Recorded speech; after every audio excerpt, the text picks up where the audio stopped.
Elle est rapportée dans le livre Basairu Dhawi Tamiz Lil Fayrouz Abadi rahimahullah ta'ala que Ali radiyallahu anhu a dit Inna sabra min al-imani bimanzilati ar-ra'si min al-jasad.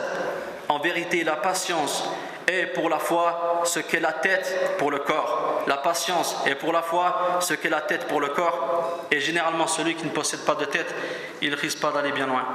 ثم رفع صوته فقال, puis il haussa le ton et il dit ألا إنه لا إيمان لمن لا صبر له. N'est-ce pas que ne possède pas de foi, n'est-ce pas que n'a pas de foi, n'a pas de iman, celui qui n'a pas de patience. On parle de patience dans le sentier d'Allah ou dans le rappel d'Allah, mais qu'est-ce qui est vraiment voulu par cela? Les savants de l'islam ont donné quelques définitions de ce qu'est le fait d'endurer dans le rappel d'Allah tabaraka wa ta'ala, et ce qui revient le plus souvent c'est la parole As-sabru huwa habsun nafsi ala ta'a. La patience dans le sentier d'Allah, c'est le fait de s'efforcer à accomplir les actes d'obéissance. Wa kaffuha 'anil ma'siyah, et c'est le fait de s'abstenir à commettre ce qu'Allah Azza wa Jalla a interdit. Wa rida bi qada'illahi wa qadari duna shakwa fihi, et c'est le fait d'être satisfait du décret et du destin d'Allah sans se plaindre et sans se blâmer. À partir donc de cette définition même, on comprend aussi que la patience se divise en plusieurs catégories. La patience se divise en plusieurs catégories, notamment 3, comme l'a cité l'imam Ibn al-Qayyim al-Jawzi rahimahullah ta'ala dans son livre Madarij al-Salikin. Il dit, donc il cite la première catégorie de patience, wa huwa sabru al-awamiri wa ta'ati hatta yu'addiyaha. C'est l'endurance dans l'obéissance aux ordres d'Allah jusqu'à leur accomplissement. L'endurance dans l'obéissance aux ordres d'Allah, il y a un qaïd, il y a une restriction, il y a un shart, il y a une condition, c'est que tu complètes et que tu parfais cette œuvre-là. Si tu patientes dans le début d'un acte, mais que tu ne complètes pas cet acte-là, donc tu n'es pas considéré comme faisant partie des endurants par rapport à cet acte-là. Par exemple, si quelqu'un se lève pour accomplir la prière, Salatul Fajr, la prière de l'aube, disons qu'on est en Suisse, d'accord, une nuit d'hiver, une nuit glaciale, et cette personne-là se lève de son lit, donc elle affronte les difficultés du sommeil, elle se lève, elle va à la salle de bain, wa qadar Allah, le boiler donc est en panne, et toute la nuit il n'y a pas eu de chauffage, donc cette personne-là, elle a dû affronter le sommeil, elle a affronté le froid glacial, ensuite elle a pris des ablutions avec de l'eau froide, mais lorsqu'il est retourné dans sa chambre pour faire la prière, il s'est dit, comme il fait tellement froid, la prière ça peut attendre jusqu'à ce que le soleil se lève et qu'il fasse un peu plus chaud. Est-ce que celui-ci est considéré comme étant quelqu'un qui a enduré dans le sentier d'Allah? Non. Pourquoi? Parce qu'il n'a pas complété son acte. Il n'a pas complété son acte. Donc il a affronté beaucoup de difficultés pour Allah Azza wa Jal. Mais vers la fin il a échoué. Donc on ne le considère pas parmi ceux qui ont enduré. Allah Ta'ala dit à ce sujet, رب السماوات والأرض وما بينهما فاعبده واصطبر لعبادتي هل تعلم له سميا. Il est le Seigneur, donc Allah est le Seigneur des cieux et de la terre et de tout ce qui est entre eux. Adore-le donc et fais preuve de patience. Donc patiente, endure et persévère dans son adoration. Lui connaîtrais-tu un semblable? Et en langue arabe, cette forme d'interrogation, هل تعلم له سميا, est-ce que tu lui connais un semblable? C'est ce qu'on appelle su'alun inkari. C'est une question qui affirme une désapprobation ou une négation. Donc bien sûr que tu ne pourrais lui trouver de semblable. Et Allah n'en reste pas là, car non seulement il nous ordonne de patienter dans son adoration, mais en plus de cela il nous recommande d'ordonner la patience dans les actes d'adoration à nos familles. Allah Ta'ala dit وَأْمُرْ أَهْلَكَ بِالصَّلَاةِ وَاصْطَبِرْ عَلَيْهَا, et recommande à ta famille la prière et fais-la avec persévérance. La nas'aluka rizqa, nahnu narzuquk. Nous ne te demandons pas de nous nourrir, nous ne te demandons pas de la nourriture, c'est nous, donc c'est Allah qui vous accorde votre subsistance. Wal aqibatu littaqwa, et la fin heureuse est pour la piété, ou est réservée pour la piété. Donc si la fin heureuse, mon frère, si la fin heureuse, si le paradis, si ce grand bonheur est réservé à la piété, alors sache que la piété ne peut être atteinte que par l'endurance, que par la patience dans le sentier d'Allah. Ensuite, la deuxième catégorie de patience, sabrun 'anil manahi wal mukhalafati hatta la yaqa fiha. C'est la patience face aux interdits jusqu'à ne pas y tomber. C'est-à-dire s'éloigner constamment des interdits, s'éloigner constamment des péchés jusqu'à ne pas tomber dans ce mal. Car le croyant a besoin d'endurance, il a besoin de patience pour faire face aux passions de ce bas monde, à ces passions qui sont trompeuses, ces passions qui appellent souvent à la débauche et ces passions qui t'éloignent du rappel d'Allah Ta'ala.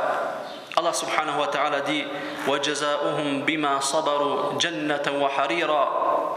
Et leur récompense pour avoir enduré sera le paradis ainsi que les vêtements de soie. Et les mufassiroun, les exégètes du Coran, ont dit au sujet de ce verset-là صَبَرُوا عَنْ مَعْصِيَةِ.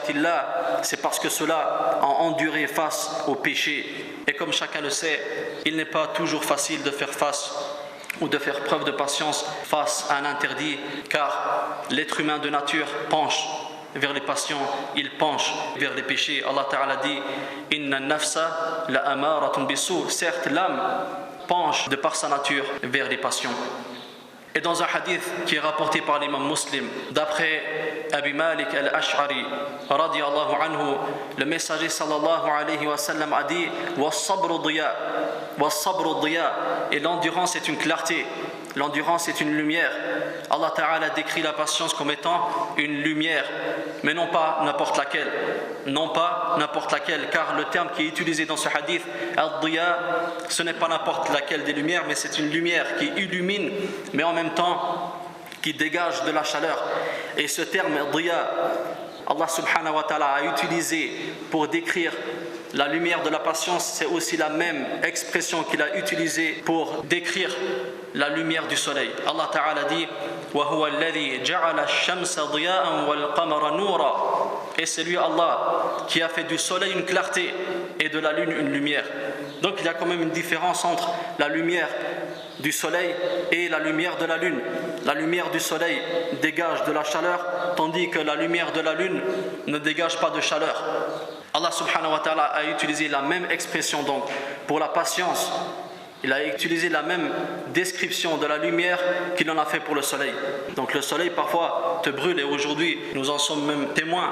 C'est pareil donc pour la patience dans la voie d'Allah.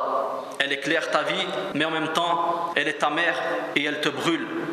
Et c'est aussi ce qui est exprimé dans un hadith que nous a rapporté à Tirmidhi et Abu Daoud rahimahumullah. Le messager sallallahu alayhi wa sallam a dit فإن من ورائكم أياما الصبر فيهن مثل القبض على الجمر للعامل فيهن مثل أجر 50 رجلا يعملون مثل عملكم. Certes, des jours pénibles viendront après vous. Vous allez vivre des jours pénibles. Patienter à cette époque-là sera aussi difficile que de garder une braise dans sa main, sera aussi difficile que de tenir une braise dans sa main.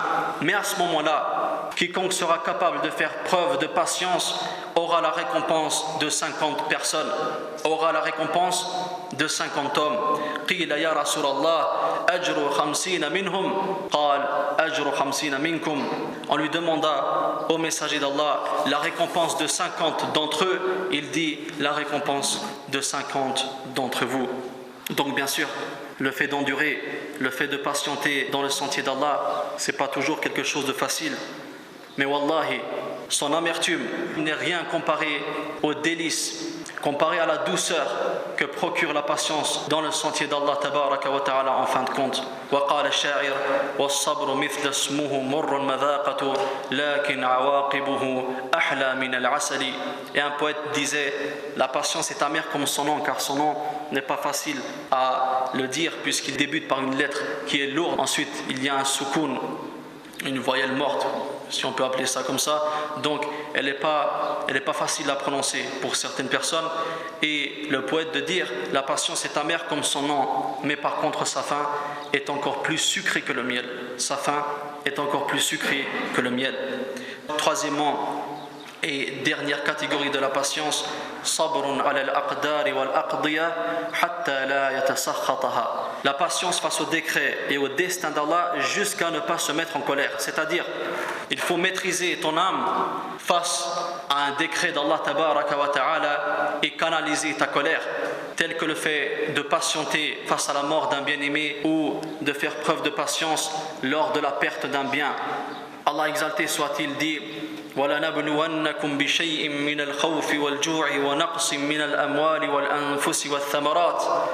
Et très certainement que nous vous éprouverons par un peu de peur, par un peu de faim et de diminution de biens et de proches, ainsi que des diminutions de fruits. وَبَشِّرِ الصَّابِرِينَ. Et annonce la bonne nouvelle aux endurants. الَّذِينَ إِذَا أَصَابَتْهُمْ مُصِيبَةٌ قَالُوا إِنَّا لِلَّهِ وَإِنَّا إِلَيْهِ راجعون. Ceux qui lorsqu'un malheur les touche, ils disent: certes à Allah nous sommes et c'est à lui que nous retournerons.